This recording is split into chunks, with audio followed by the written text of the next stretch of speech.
Ka-amazing! Sa panahon ngayon kung saan laganap ang krimen, kaguluhan at panganib sa iba't ibang bahagi ng mundo, may mga lugar pa rin na tila parang ibang realidad. Mga bansang kahit maglakad ka sa gabi, kahit iwan mo ang gamit mo, kahit mag-isa kang maglakbay, panatag pa rin ang loob mo. Mga ka-amazing, handa ka na bang tuklasin ang mga bansang halos perpekto pagdating sa kaligtasan? Dahil sa video na ito, alamin natin ang mga bansang pinaka-safe sa buong mundo. Pang-ilan kaya ang Pilipinas? Kaya tara, simulan na natin. Number 10, Ireland. Unang-una sa ating listahan ay ang Ireland, isang bansang kilala hindi lang sa magagandang tanawin, kundi pati na rin sa katahimikan ng pamumuhay. Sa mga lungsod nito, mapapansin agad ang relaxed na atmosphere. Hindi ka makakaramdam ng tensyon o kaba, kahit pa ikaw ay isang turista. Isa sa mga dahilan kung bakit ligtas ang Ireland ay ang mababang antas ng violent crime. Kadalasan, ang mga insidente ay minor lamang at bihira ang seryosong krimen. Dahil dito, komportable ang mga tao na maglakad kahit gabi na. Bukod pa rito, kilala ang mga Irish sa pagiging friendly at welcoming. Kung ikaw ay maliligaw, hindi ka magdadalawang isip na humingi ng tulong dahil siguradong may tutulong sa'yo. Malaki rin ang papel ng kanilang gobyerno sa pagpapanatili ng kaayusan. May malinaw na batas, maayos na pagpapatupad at mataas ang tiwala ng mga mamamayan sa kanilang sistema. Sa kabuuan, ang Ireland ay isang bansang simple ngunit ligtas. Isang lugar kung saan mararamdaman mong ang tunay na kapayapaan ng pamumuhay. Number 9, Japan. Ang Japan ay isa sa mga bansang halos alamat na pagdating sa kaligtasan. Sa katunayan, maraming kwento na kahit maiwan mo ang wallet mo sa isang lugar, malaki ang chance na ibabalik ito sa'yo. Napakababa ng violent crime rate sa bansang ito. Ang kultura ng disiplina at respeto ay malalim na nakatanim sa bawat mamamayan. Bata pa lang, tinuturuan na sila ng tamang asal at responsibilidad. Ang mga lungsod tulad ng Tokyo at Osaka ay ligtas kahit gabi. Makikita mo ang mga estudyante at empleyado na naglalakad ng mag-isa ng walang takot. Bukod dito, napakahusay ng kanilang police system. Ang mga police boxes o kuban ay makikita halos sa bawat kanto. Isang simbolo ng kanilang pagiging handa sa anumang sitwasyon. Sa Japan, hindi lang batas ang umiiral, kundi kultura ng malasakit at respeto. Kaya naman, isa ito sa pinaka-safe na bansa sa mundo. Number 8, Switzerland. Kilalang neutral na bansa ang Switzerland. At isa ito sa mga dahilan kung bakit napapanatili nila ang katahimikan.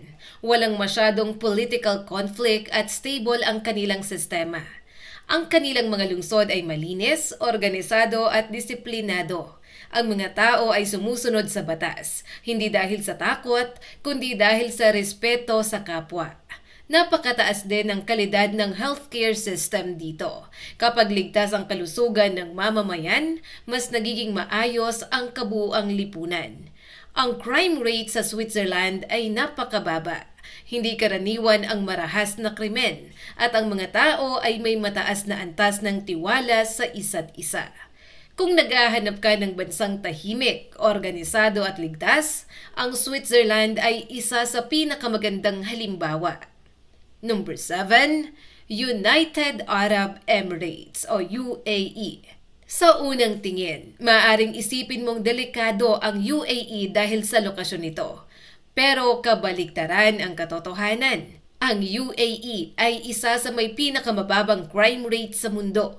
Dahil sa kanilang mahigpit na batas, halos walang nagtatangkang gumawa ng krimen. Ang Dubai at Abu Dhabi ay kilala sa pagiging high-tech at highly secured.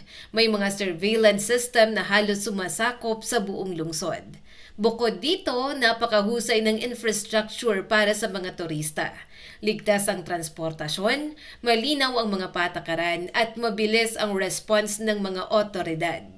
Sa UAE, ang disiplina ay hindi option. Ito ay obligasyon.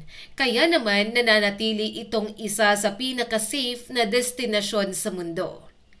Number 6, New Zealand. Ang New Zealand ay parang isang paraiso. Hindi lang sa ganda ng kalikasan, kundi pati sa katahimikan ng lipunan. Kilala ang mga tao dito sa pagiging friendly at approachable. Ang ganitong kultura ay nakakatulong upang mabawasan ang krimen. Napakababa ng violent crime rate sa bansang ito. Karamihan sa mga komunidad ay nagtutulungan at nagbabantayan sa isa't isa. Ang gobyerno ay may malinaw na pulisiya pagdating sa kaligtasan, lalo na sa turismo. Kaya naman maraming adventurers ang pumupunta dito ng walang takot. Kung gusto mo ng safe na lugar na malapit sa kalikasan, ang New Zealand ay isang perpektong destinasyon. Number 5, Canada. Ang Canada ay kilala sa pagiging isa sa pinaka-welcoming na bansa sa mundo. Hindi lang ito maganda, ligtas pa. Ang kanilang police systems ay maayos at mapagkakatiwalaan. Mataas ang respeto ng mamamayan sa batas. Ang crime rate sa Canada ay mababa, lalo na sa violent crimes. Ang mga lungsod tulad ng Vancouver at Toronto ay ligtas kahit sa gabi. Bukod dito, protektado ang mga turista. May malinaw na sistema para sa emergency at mabilis ang response ng otoridad. Sa Canada, mararamdaman mo ang balanse ng kalayaan at seguridad. Isang ideal na kombinasyon. Number 4, Iceland. Kung may bansang halos walang krimen, eto na yon. Ang Iceland ay kilala bilang isa sa pinaka-peaceful na bansa sa mundo. Napakaliit ng population, kaya mas madaling mapanatili ang kaayusan. Halos magkakakilala ang mga tao sa komunidad. Ang police force dito ay hindi armado at bihira ang krimen na nangangailangan ng dahas. Ang mga tao ay nagtitiwala sa isa't isa. May mga kwento pa nga na iniiwan ang mga baby strollers sa labas ng cafe. Sa Iceland, ang kapayapaan ay hindi lang salita. Ito ay isang paraan ng pamumuhay. Number 3, Austria. Ang Austria ay hindi lang basta ligtas. Isa ito sa mga bansang may pinakamataas na kalidad ng buhay sa buong mundo. Sa kabisera nitong Vienna, ilang beses na itong kinilala bilang isa sa most livable cities. At malaking bahagi nito ay ang kaligtasan ng kapaligiran. Isa sa mga sekreto ng Austria ay ang kanilang napaka-organisadong sistema ng gobyerno at serbisyong na pampubliko. Mula sa transportasyon hanggang sa emergency response, lahat ay gumagana ng maayos at mabilis. Dahil dito, halos walang puwang ang krimen na lumaganap. Ang kanilang public transportation system ay isa sa pinakaligtas sa Europa. Kahit gabi, makikita mo ang mga tao, estudyante, empleyado at turista na gumagamit ng tren at bus ng walang takot. Hindi mo mararamdaman ang kaba na karaniwan sa ibang bansa. Bukod dito, ang Austria ay may malakas na social welfare system. Ibig sabihin, mas kaunti ang taong napipilitang gumawa ng krimen dahil natutugunan ang kanilang pangangailangan.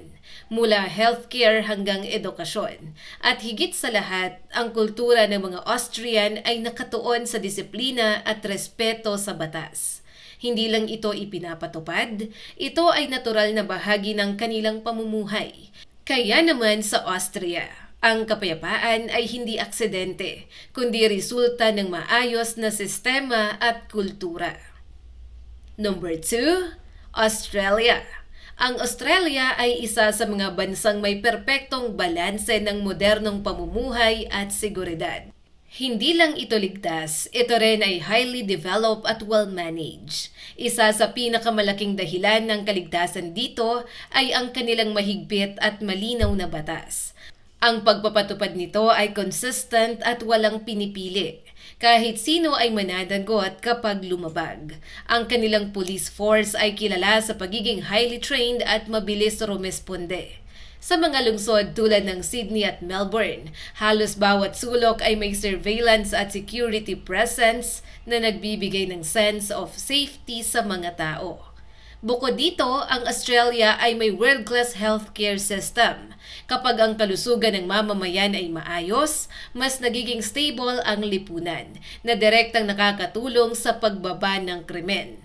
Isa sa mga dahilan ay ang kanilang mataas na standard of living. Mas kaunti ang desperation na nagtutulak sa krimen dahil maraming oportunidad ang mga tao.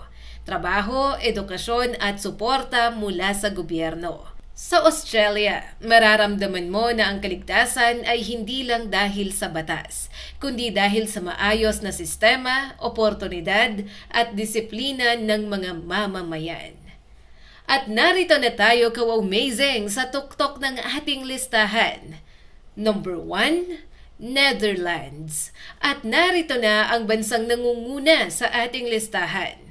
Ang Netherlands, isang bansa na hindi lang ligtas, kundi halos ideal na modelo ng modernong lipunan. Sa Netherlands, ang seguridad ay nagsisimula sa pagkakapantay-pantay. Walang masyadong agwat sa mayaman at mahirap, kaya mas kaunti ang tensyon at krimen sa lipunan. Kapag patas ang sistema, mas nagiging mapayapa ang lahat. Ang kanilang mga lungsod tulad ng Amsterdam ay kilala sa pagiging bike-friendly at people-centered. Mas kaunti ang polusyon, mas kaunti ang stress at mas maayos ang pamumuhay na direktang nakaaapekto sa pagbaba ng krimen. Napakababa ng violent crime rate sa bansang ito. Sa katunayan, may mga kulungan sa Netherlands na nagsasara dahil kulang na ang bilang ng mga kriminal, isang bagay na bihirang marinig sa ibang bansa. Ang kanilang healthcare system ay hindi lang para sa katawan, kundi pati na rin sa mental health. Dahil dito, natutugunan ang mga problema bago pa ito lumala at maging sanhi ng krimen. At higit sa lahat, ang mga Dutch ay may mataas na tiwala sa isa't isa at sa kanilang gobyerno. Ito ang pundasyon ng isang ligtas na bansa, hindi takot kundi tiwala. Sa Netherlands, ang seguridad ay hindi lang resulta ng batas. Ito ay bunga ng isang lipunang patas, disiplinado at may malasakit sa isa't isa. At dahil nakarating ka sa point ng video na ito, ka-amazing, mayroon akong bonus fact para sa'yo. Ang Vatican City. Kung akala mo tapos na ang listahan, magugulat ka sa susunod na impormasyon. May isang bansa sa mundo na halos walang krimen.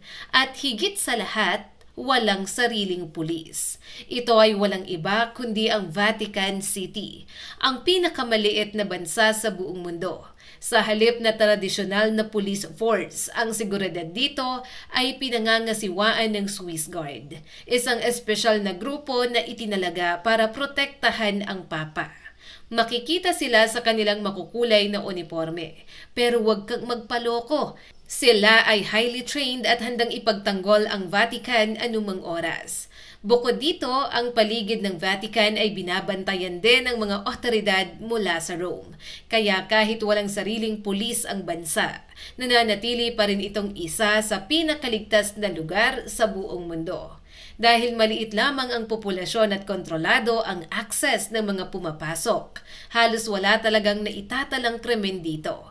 Kaya naman masasabi natin na ang Vatican ay isang natatanging halimbawa ng seguridad, kahit walang tradisyonal na police system. At marahil maitatanong mo, ka-amazing, pang-ilan kaya ang Pilipinas? Ayon sa World Economic Forum at the Global Institute for Peace, ang Pilipinas ay nasa ika-134 sa listahan. Medyo malayo pa at alam naman natin marami ang nagaganap na krimen dito sa ating bansa. At isa sa nangungunang faktor ay ang kahirapan, ang kakulangan din ng suporta ng gobyerno at kawalan ng trabaho sa marami sa ating mga kababayan. Sana sa mga susunod na taon, mapabilang na ang Pilipinas sa listahan ng mga pinaka-safe na bansa sa buong mundo. Pero sa ngayon, malayo-layo pa tayo. Kung ikaw ang tatanungin, ka-amazing, saan mo gustong tumira o magbakasyon? I-comment lang yan sa ibaba ng video na ito. At syempre, kung nais mo pang makapanood ng mga ganitong klase ng video, huwag kalimutang mag-like and subscribe at pakishare na rin para mas marami pa ang makapanood.